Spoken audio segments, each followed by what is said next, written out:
அன்பு நண்பர்களே, அனைவருக்கும் அன்னை சமையல் உமாவின் அன்பான வணக்கங்கள். இன்னைக்கு அன்னை சமையலில் பார்க்க போகிறது கத்திரிக்காய் பொரிச்ச கூட்டு. கத்திரிக்காய் பிடிக்காதவங்க கூட இந்த கத்திரிக்காய் பொரிச்ச கூட்டை சாப்பிடுவாங்க. வாங்க கத்திரிக்காய் பொரிச்ச கூட்டு எப்படி செய்கிறதுன்னு பார்க்கலாம். இப்போ காக்கப் பாசிப்பருப்பு சேர்த்துக்கலாங்க. தேவையான அளவு தண்ணி. இப்போ மூடி போட்டு குக்கர்லேருந்து 2 விசில் வந்தோடனே இறக்கி வச்சிடலாம். கடாயில் 1 டீஸ்பூன் எண்ணெய், 1 டீஸ்பூன் கடலைப்பருப்பு, 1 டீஸ்பூன் மிளகு, 1 டீஸ்பூன் சீரகம். ஸ்லோலே வச்சு வாசனை வர வரைக்கும் வறுத்துக்கோங்க.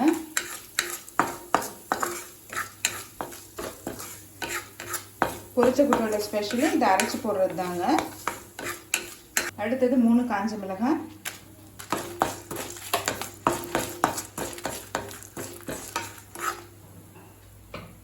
1 டேபிள் ஸ்பூன் தேங்காய் துருவல்.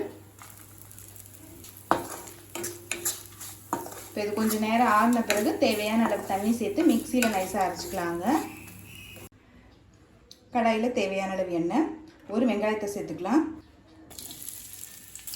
வெங்காயம் நீங்கள் விருப்பப்பட்டீங்கன்னா சேர்த்துக்கலாங்க.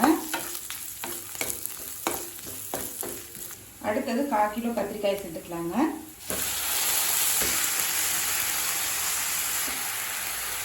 தேவையான அளவு உப்பு,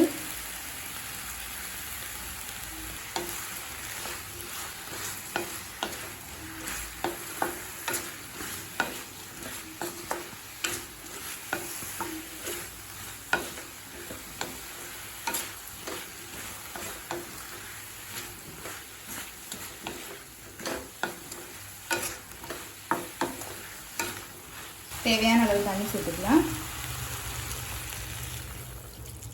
கொஞ்சம் மஞ்சத்தூள். இப்போ மூடி போட்டு கத்திரிக்காய் வேகிற வரைக்கும் வெயிட் பண்ணலாம். இப்போ பாருங்கள், கத்திரிக்காய் நல்லா வெந்துருச்சு.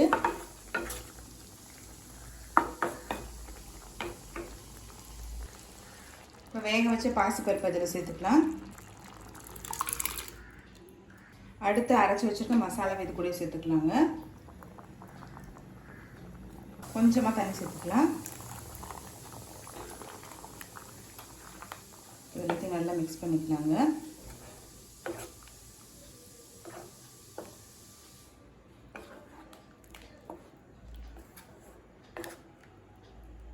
இப்போ எல்லாத்தையும் சேர்த்துட்ட பிறகு ஒரு 5 நிமிஷம் ஸ்லோலி வச்சுருக்கலாம்.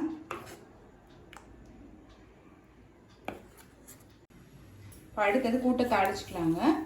தேவையான அளவு எண்ணெய், 1/2 டீஸ்பூன் கடுகு,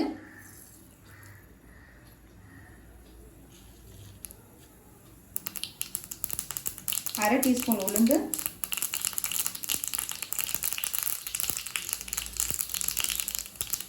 கொஞ்சம் பெருங்காயம், கொஞ்சம் கருவேப்பிலை. தாளிச்சுக்கலாம்.